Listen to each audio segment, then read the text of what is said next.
I'm Christine Cannellin for iTube TV. One of the top requests we hear from ophthalmologists is that they want more information and education on practice development. Physicians come out of training without any formal business education and are challenged to run a practice and generate revenues.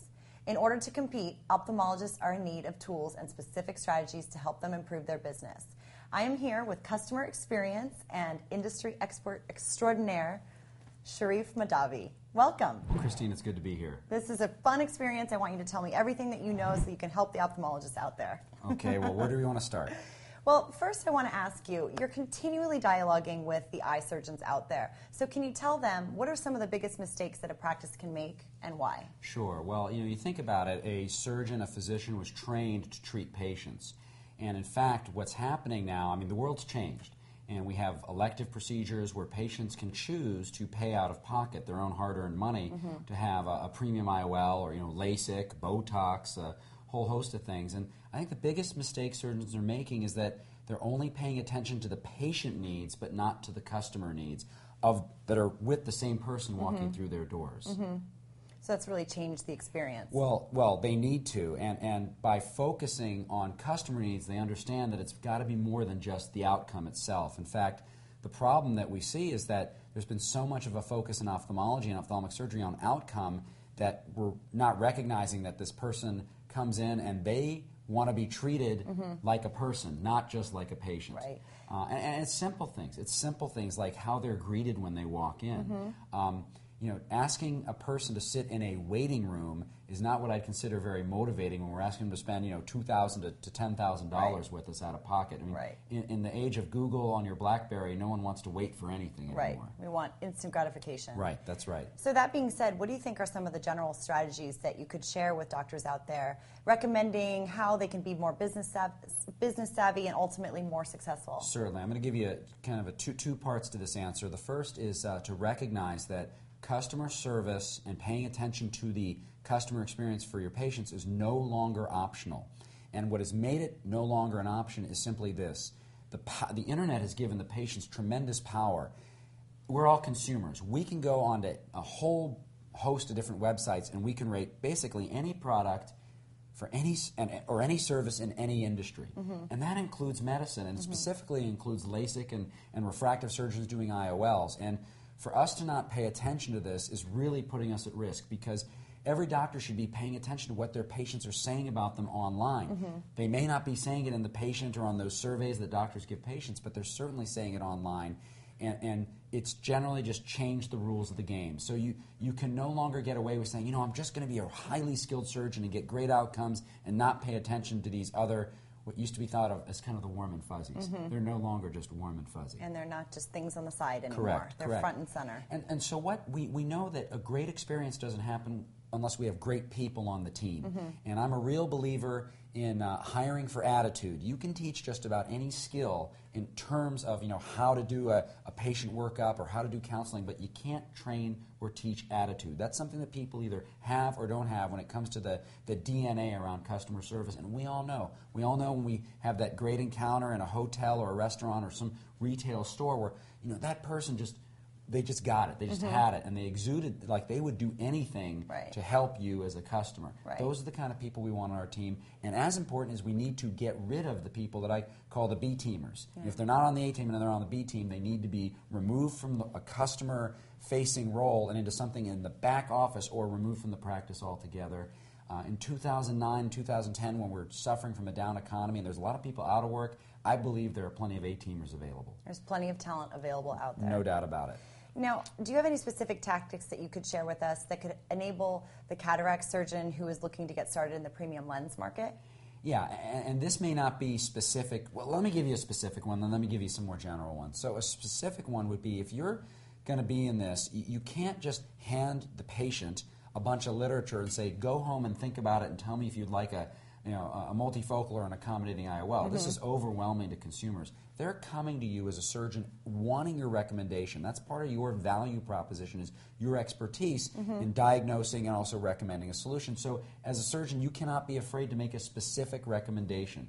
And of course, if you don't believe in it, you won't make it. So you have to be familiar enough with the technology, comfortable with it to be able to talk about it with patients. And having that confidence to share with them. No doubt about it. Secondly, I'll just say, just a very simple tactic, you want to use the patient's name often. You want to use it early and often in the conversation, whether that's happening on the telephone or whether it's in person. You want to call them by name. And by that I mean in this face-to-face, hey, Christine, I understand that you're concerned about X. So we have that dialogue. Let's contrast that with what typically happens in a medical environment, where a technician comes and grabs the chart for the next patient, stands at the doorway, and then yells out the patient's name. And that's just rude. That's not being customer focused. It's not too hard for the receptionist to note what that patient's wearing. Oh, black outfit. Right. Stick it on a sticky note. When the technician picks up the chart, they can go right up to that person. Right. Hi, Christine. I'm Shareef. The technician will take you back. That's just one small example of something that tends to the customer needs. And it's that equation. personal experience. Personal touch, personal experience. I totally agree with you. And then thirdly, I think just in a bigger picture, I think we want, as a specific tactic, for the surgeon, for the staff to recognize that this patient is making an investment in themselves. I mean, they're spending their own hard-earned money, and I think characterizing it as an investment is appropriate. Yeah. I've been saying, and other surgeons have been saying, that there's no other thing that a human being can do than improve their eyesight, which they're going to get a return on that investment basically 16 hours a day for the rest of their life.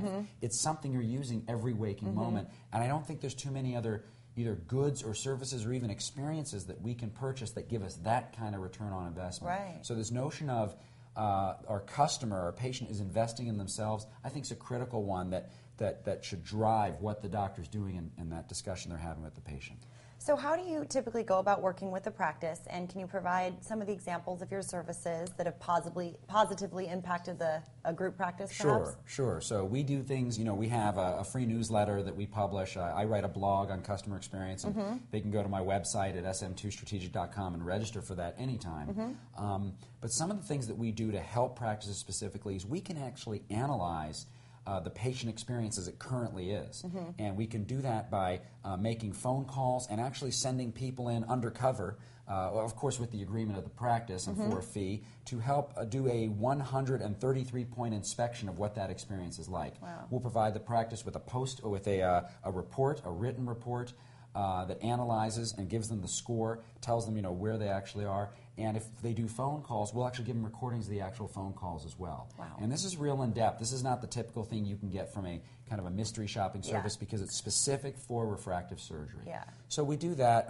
We can also come on site, and my team can come on site and do an incredible kind of soup to nuts evaluation of the overall experience, and we can pick out things that will help the staff be better engaging with the customers when they're coming through, and help the environment be better suited, so we're not just putting people in a waiting room, but we're actually going to use that time wisely and respect the fact if they have to wait, we can respect that. Here's another simple tip I'll just give, offer Wi-Fi. Allow people who bring in their laptops to connect to your Wi-Fi network and do something productive while they're waiting.